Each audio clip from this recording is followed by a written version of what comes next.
Kami dari kelompok 4, kelas 5A, akan mempresentasikan materi manajemen SDM dari tugas 8. Dan berikut adalah anggota dari kelompok 4 beserta penjelasan materi dari manajemen SDM. Perkenalkan, nama saya Vita Dwi Novitasari dengan NIM 2008 30003.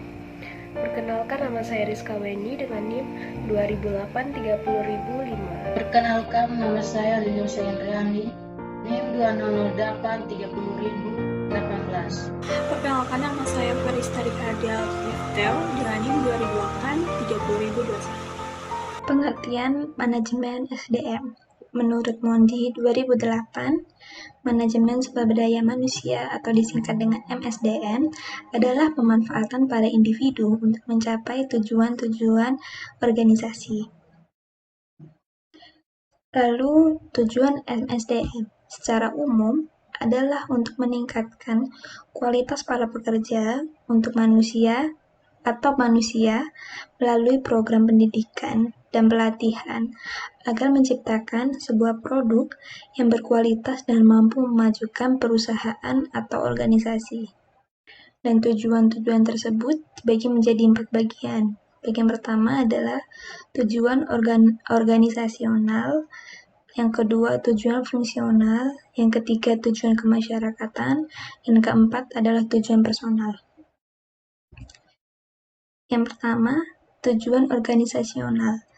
Tujuan manajemen sebagai organisasional adalah sasaran-sasaran format yang disusun guna membantu perusahaan dalam mencapai tujuannya. Tujuannya ini mengenalkan bahwa MSDM itu ada. Selanjutnya adalah tujuan fungsional. Tujuan fungsional adalah mempertahankan kontribusi dari SDM di setiap departemen perusahaan yang dibutuhkan. Sumber daya tersebut dipelihara agar memberikan kontribusi yang optimal. Tujuan kemasyarakatan. Organisasi bertanggung jawab secara sosial terhadap tantangan dan keperluan yang terjadi di masyarakat, khususnya di ruang lingkup organisasi, dan mengurangi efek dampak negatif atau merugikan yang akan muncul. Tujuan personal. Tujuan personal atau individual setiap anggota organisasi harus diarahkan pula untuk tercapainya tujuan organisasi. Tujuan individu digunakan sebagai motivasi para karyawan untuk lebih berkontribusi dalam melaksanakan tugasnya di dalam organisasi. Pentingnya manajemen SDM. SDM merupakan faktor sentral dalam suatu organisasi. Organisasi dibuat berdasarkan berbagai visi dan misi yang pelaksanaannya diurus oleh manusia. MSDM berarti mengurus SDM berdasarkan visi perusahaan agar tujuan organisasi dapat dicapai secara optimum. Jadi, MSDM menjadi bagian dari ilmu manajemen yang mengacu kepada fungsi manajemen dalam pelaksanaan proses perencanaan, pengorganisasian, staffing, memimpin, dan pengendalian. Ruang lingkup manajemen SDM. MSDM mencakup analisis tugas, jabatan, rekrutmen, seleksi calon tenaga kerja, orientasi, pelatihan, pemberian imbalan, penilaian, dan pengembangan SDM. Berikutnya adalah fungsi manajemen SDM. Tugas manajemen sumber daya manusia atau MSDM adalah untuk mengelola manusia seefektif mungkin agar diperoleh suatu satuan sumber daya manusia yang saling memberi manfaat. Manajemen sumber daya manusia atau MSDM merupakan bagian dari manajemen umum yang memfokuskan pada sumber daya manusia.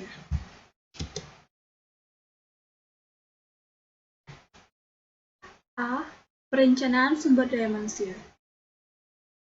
Mondi, Noe, dan Reynolds menyebutkan bahwa perencanaan sumber daya manusia merupakan proses pengkajian dan penelaahan kebutuhan sumber daya manusia secara sistematis untuk memastikan bahwa sejumlah karyawan yang dibutuhkan dan sesuai dengan persyaratan keahlian yang telah ditentukan dan tersedia pada saat diperlukan.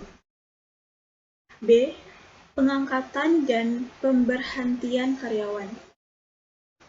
Pada proses ini, kegiatan pengisian formasi yaitu merekrut karyawan, screening, serta seleksi kepada pelamar juga penempatan formasi.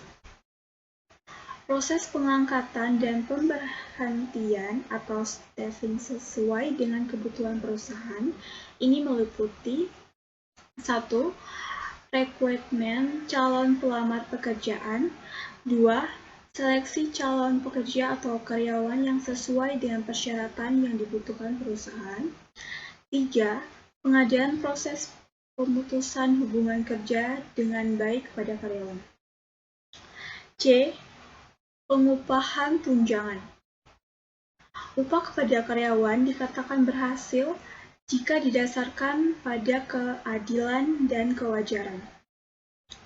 Keseimbangan antara upah yang dibayarkan dengan pekerjaan yang berbeda dalam suatu perusahaan, pembayaran upah yang adil dan wajar kepada karyawan atau pegawai yang berada dalam jabatan yang benar-benar sama dalam satu perusahaan. D. Penilaian kerja, pengembangan karir. Fungsi ini dilakukan setelah karyawan atau pegawai bekerja dalam sebuah perusahaan. Tidak hanya penilaian positif, perusahaan juga menganalisis apabila kinerja karyawan atau pegawai yang negatif. Fungsi penilaian kerja ini meliputi yang pertama, penilaian dan evaluasi kinerja karyawan atau pegawai. Kedua, analisis serta pemberian dorongan kinerja karyawan atau pegawai. Ketiga, pemberian bantuan untuk karyawan atau pegawai dalam rangka pengembangan karir. E. Pelatihan dan pengembangan. Pada proses ini artinya, bidang sumber daya manusia dapat memberikan pelatihan kursus, workshop, serta mengkoordinir peluang-peluang di perusahaan dengan perencanaan karir karyawan atau pegawai. Pelatihan dan pengembangan ini meliputi kegiatan-kegiatan seperti perencanaan serta penerapan program-program pelatihan beserta program evaluasinya. F. Keselamatan dan kesehatan kerja. Pada proses ini, manajemen sumber daya manusia berfokus pada 1. Perencanaan dan penerapan manajemen keselamatan serta kesehatan kerja. 2. Penerapan program-program motivasi karyawan atau pegawai. 3. Penyusunan strategi mengatasi konflik perusahaan. 4. Perhitungan tingkat produktivitas perusahaan. Pada bagian G, penerapan efektivitas hubungan kerja. Pada fungsi ini, perusahaan harus mampu membuat standar bagaimana hubungan kerja yang efektif dan efisien dapat diimplementasikan. Kegiatan yang bisa dilakukan diantaranya 1. Saling menghormati hak-hak antar karyawan atau pegawai.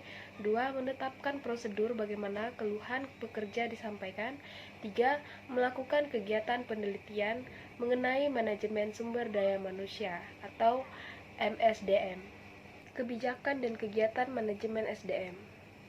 Pendekatan penggunaan MSDM sebagai sebuah cara untuk melakukan rekonseptualisasi dan pengorganisasian kembali peran SDM dan penjelasan ulang tentang tugas dan fungsi departemen personalia dalam organisasi.